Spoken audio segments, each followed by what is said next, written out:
like it hasn't like really left an impact on you? Just because I don't get as emotional as you doesn't mean that I'm not feeling anything. Sad for you because it's also sad for me. There's a lot of shit that goes on in my head, but maybe it doesn't come out my mouth. Fine. I just feel like I'd put my life on the line for you. Husband, how can I support you? I just need 5 minutes. It just killed me. Brought back so much emotion, so many feelings. Like, I feel numb. You felt like you were ready to and you were looking. I wasn't looking. I got introduced to her. Do you feel like talking to me because you were dating somebody else? No, not at all. I'm not ready to be dating anyone. Have you dated Steve? Haven't been on one day. Dino, I think it's really important to not ever look back at this whole experiment as a waste of time. If 2 people around this table that the relationships didn't work, but you have done so much growth. And oh dear, dear, dear. Christina making it all about herself. Listen, first and foremost, I don't know why her and Kieran are actually friends, you know, off the show. I get it. They built a connection, they built a bond, but it is evidently clear that this woman is in love with this man. She has strong feelings towards him, and as long as she stays in contact with him, she's always going to have this false hope that maybe, just maybe, something will happen, you know? And that's why she was upset to find that Kieran had obviously been dating someone after their breakup. Keyword, break up. Okay, he's allowed to do what he likes, but of course, she sees it as, well, this man clearly didn't even like me. He clearly didn't have anything real with me because he's been able to basically be numb and also being able to move on.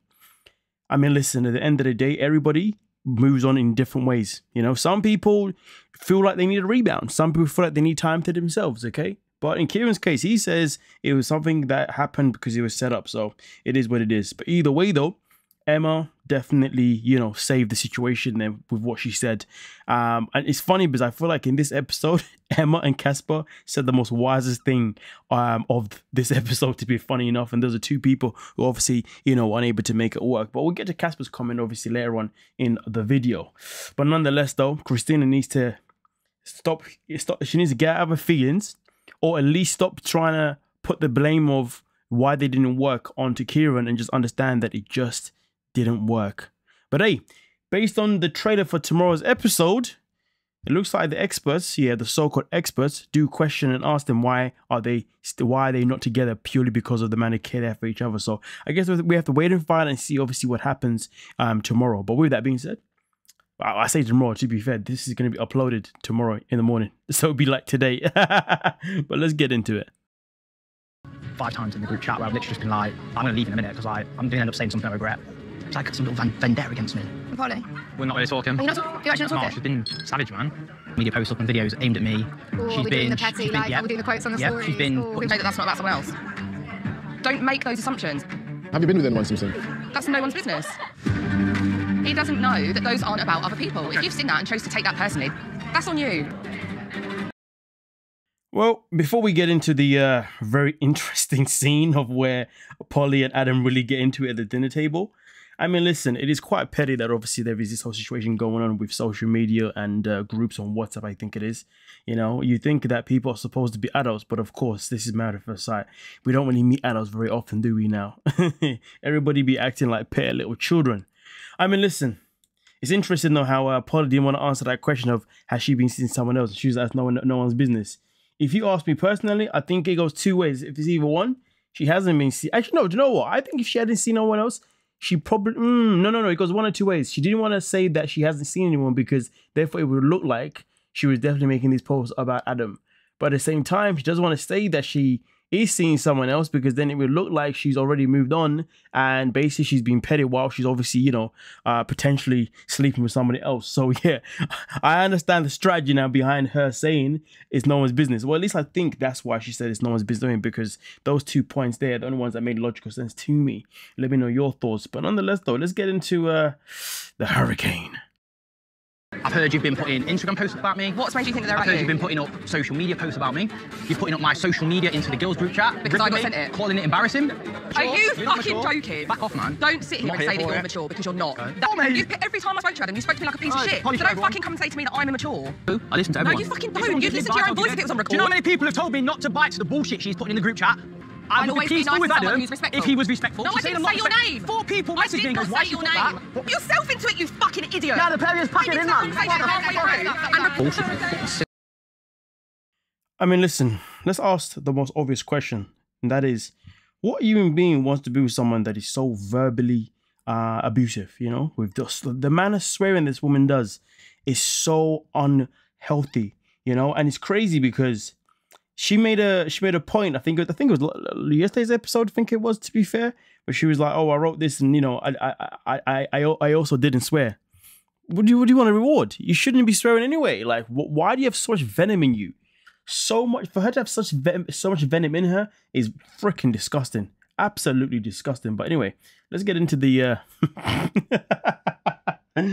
let's get into what happens shortly. Yeah, I shouldn't be laughing because boy, it was savvy as hell. What are you looking at? So looking at you fucking idiot. I was looking at Sharon. Yeah, Don't why stop. though? Why much? Because I found one of your posts embarrassing, so I shared it with my mates. It doesn't bother me. So what? Why are you bitching about someone? Because I fucking want to. Why though? Because I can. Because I want to. What? Really? Me and Polly were having sex the whole time.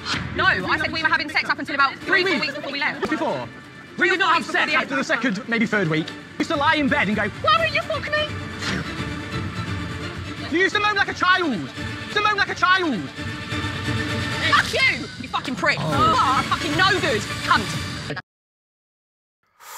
Ooh, I'm not gonna lie to you. I shouldn't be laughing, but I found that hilarious. But at the same time, Adam was so wrong for that. How do you do that? That is got to be like, that's like secondary school type behavior, you know? Teenage behavior, playground behavior, MSN back in the day type behavior. I mean, listen, if you're an OG, you know what I'm talking about when I say MSN. MSN, BBM type days. Come on now, this is not how you behave.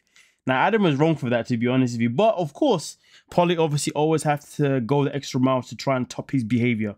And throwing the drink in his face definitely was way, way too far. To be honest with you, I'd also say the swearing has also been way too far because she has used slurs against him throughout the season that have just not been kind to the slightest. I mean, obviously, she does come back out and she does apologize. I mean, I do feel like Adam should apologize, to be fair, for, you know, obviously mocking her in the bedroom, because that was just so freaking uncalled for. As funny as it was, I'm going to hell. But it was definitely uncalled for, because nobody wants to be put in that position where somebody is literally publicly mocking how you were how you allegedly are in the bedroom, do you see what I'm saying? Or how you allegedly were in there, obviously, you know, begging for intimacy as well. That's just cruel, absolutely cruel to do that publicly and also on national television too. God diddly damn.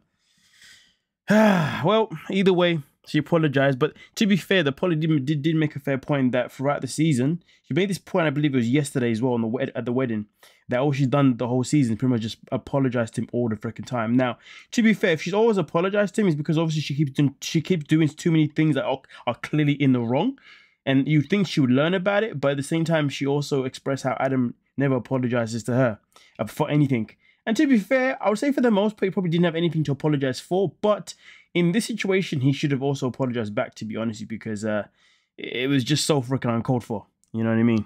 But nonetheless, though, let's I look at it this way: if the shoe was on the other foot, he would have been so pissed, saying, "Oh, why are you trying to embarrass me for? You know, I don't like confrontation." I mean, today confrontation was not his problem. Confrontation was his best friend. But we continue. Saying something, and she turned around and said, "Holly's daughter's a carbon copy of her. God help her, she turns out like a mother." It's come to me about a comment that was made about my daughter. Daughter is a carbon copy of her. God help her, she turns out like a mother. I can take that I shit. think what I probably did say, and I'll say it to your face, is the way that I was treated on girls' night and the insults that were called to me, would you be okay with your daughter being spoken to the way that I was spoken to? The way that I was spoken to? Hannah, never, ever, ever speak about my child or children. You know the way Holly actually avoided answering that question, though? That's a good question. Would you want your daughter to be spoken like that? I'm just curious, to be honest. It's a good question. Because I know, like, when a man does wrong to a woman, you know, sometimes they get asked a question of, oh, so would you want another man to speak to your daughter the way you're speaking to me? You know what I mean? So it's kind of one of those things, like, I can't call that double standard because they're both females, but I hope you're getting my point here. But anyway, let's get into it. Genuinely don't think Let me I did. just... Don't ever fucking do it. You have been treated the way you have by me because of your own actions. Holly, please tell me what actions those are. I'm just curious. I want to know what Hannah has done so bad to a friend to offend Holly. Apart from legit talk to Alex the one time or whatever, What has she done that's been so freaking bad? This is the thing that's not explained. Holly's never explained her why she has such an issue with Hannah. It's crazy, but this episode, flipping Polly was civil with Hannah a lot. She's really civil. They were even like not having a conversation, but she would respond respectfully to anything that that Hannah had to say. So yeah, that was quite interesting, to be fair with you. As far as I'm concerned, there's only 2 people in this, maybe 3 people that have an issue with what's her name, with Hannah, and that would be Holly, Lacey, and we'll get to Lacey, and Shannon. You know what I mean? But yeah, we'll get there. Do not ever betray me to be a bad woman for telling you about yourself. I walked in and you looked me up and down and said, look what the cat dragged in. Hannah, the girls' day, you were sitting a little bit smug, so I've been meeting Ryan. I did not say it like that. You did. You're just switch. Hannah, listen to me. We'll talk to you. Yeah, but you're all fucking screaming at me. Who the fuck are you talking to? Who are you talking to? Hannah. You're just screaming at me 24/7. Bitch, that's what you are. Oh. Stop yelling You at me. disrespectful little bitch, that's what you are. Oh. You know what though? I tell you what I forgot to put in. I really wanted to. I forgot to put in what Holly was wearing. What was she wearing tonight? I don't comment on people's attire, what they're wearing, but what she was wearing was absolutely hideous. In fact, what she was wearing was representing her attitude. Like, how can you sit there and say that, oh, you're getting treated the way you deserve or whatever malarkey nonsense? Like, as if you're a saint. As if you are a saint. Please, Holly, tell us one time you have behaved accordingly. Your behavior is disgusting. It's absolutely ugly. Ugh.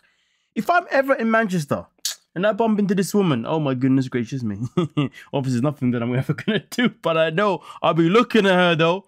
I'll eye the hell out of her. Give her the eyes. No, I'm just playing. I'm just playing. It's not that deep. It's not that deep. But boy, her attitude is just, it's a freaking calamity. It is grotesque. It's ugly. It's despicable. It's embarrassing, and I'm going to speak about your child, and I'm going to say that if your child is watching this or is ever going to watch you, her mama on TV ever at any point, boy, I hope your child's going to be embarrassed by your behavior, because your behavior has been absolutely appalling. You bullied Hannah throughout the whole season with no explanation whatsoever, and then your little bestie Lacey always getting involved. Why has Lacey got an issue with Hannah? Why is she always getting involved? Lacey's been an issue this whole season, Sly little one, always gets a little involved here and there in other people's business.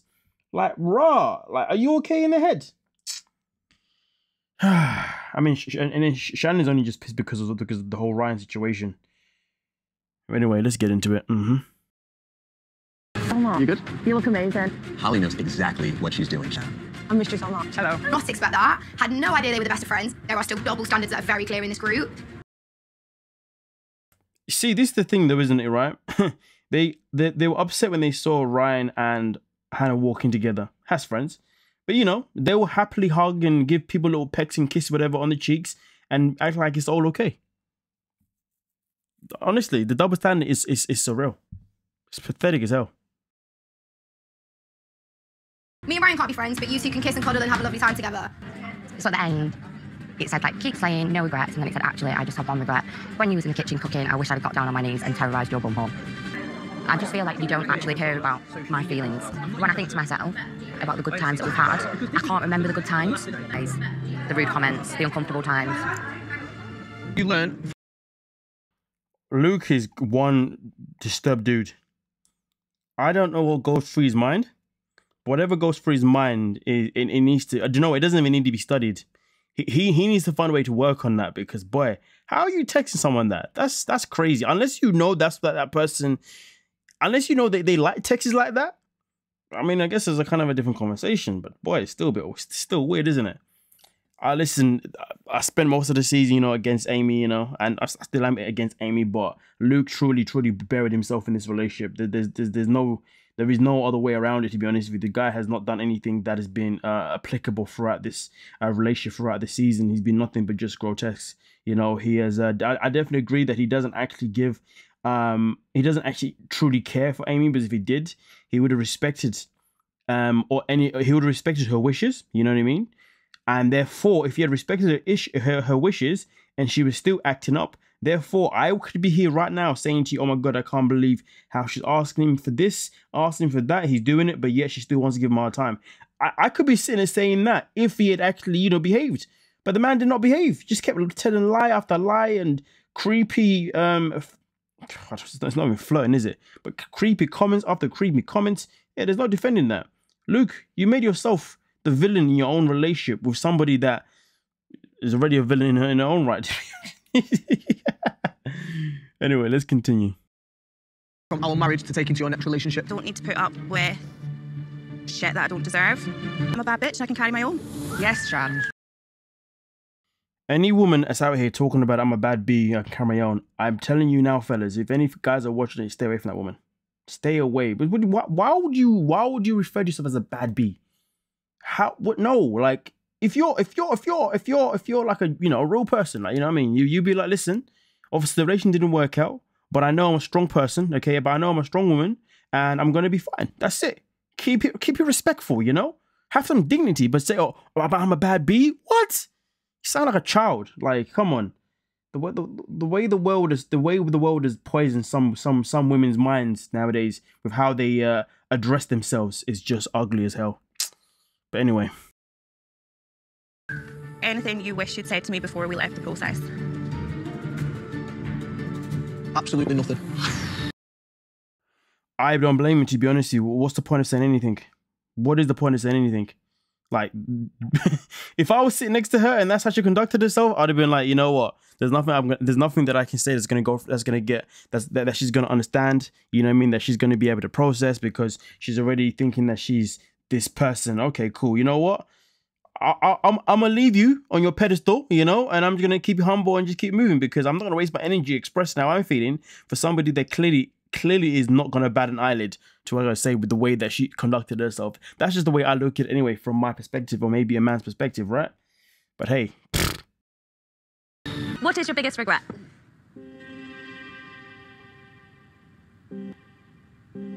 My biggest regret was not leaving a week earlier. Oh. Emma worked really, really hard, right? And genuinely, those 3-4 days before we left, we got the tetchiest and most awkward and most, like, not ourselves around each other and had those last few days. And we'd left it slightly better than we did. Biggest regret wasn't to leave a week earlier. You wrote me off within 24 hours of meeting me. From week one. From day one, really, of the issues that you had with me. So obviously at the beginning, I did say that I feel like Casper and Emma had probably said the most smartest, or the best things of today's episode. You know, and I stand by that because, to be honest with you, I do understand what Casper's saying here. You know, obviously he just hoped that he had left this relationship, left the experiment with them to having a more healthy relationship than they did, purely because he respects Emma a whole lot more than she understands. But at the same time, I can also understand her expressing the fact that she'd wished he had obviously, you know, put in more effort from the get-go rather than writing her off like straight off the bat. Now, but then again, granted, he did then start to, you know, put in the work upon her request as well as the experts, and she just was not willing to comply at that point. And to be fair, you know, I understand. I don't blame her because at the end of the day, if she's going to want to finally be open with a guy, she wants to obviously be open with a guy that she knows 100% finds attractive, you know, finds attractive for who she is, not somebody that has to, you know, obviously get to know who she is to then find attractive physically, because he had already ruled her out physically. And I can imagine how that can make anyone want to close up and then be a bit shy or a bit scared to actually, you know, connect with somebody who doesn't even have an attraction for them. Which is why Polly has been looking like a complete clown throughout the whole season, because she was trying to pursue a relationship with somebody that flat out said that you're not my type. You know what I mean? So really and truly, Polly should have really been she should have really ended up having her walls closed up, to be fair, just the way Emma was. You know, which therefore means that clearly Polly should have never lasted, and Adam should have never lasted the season as long as they did. You know what I mean? To be fair, even though the scenario wasn't like that, they still shouldn't have lost anyway, because we've seen how toxic their relationship has been throughout the season, and it just hasn't been healthy to the slightest. It's been nothing but ugly. But nonetheless, though, I will catch you guys for tomorrow's, for the last episode to come, you know, and we'll definitely have a conversation about it. Don't forget to like, subscribe, and of course, peace.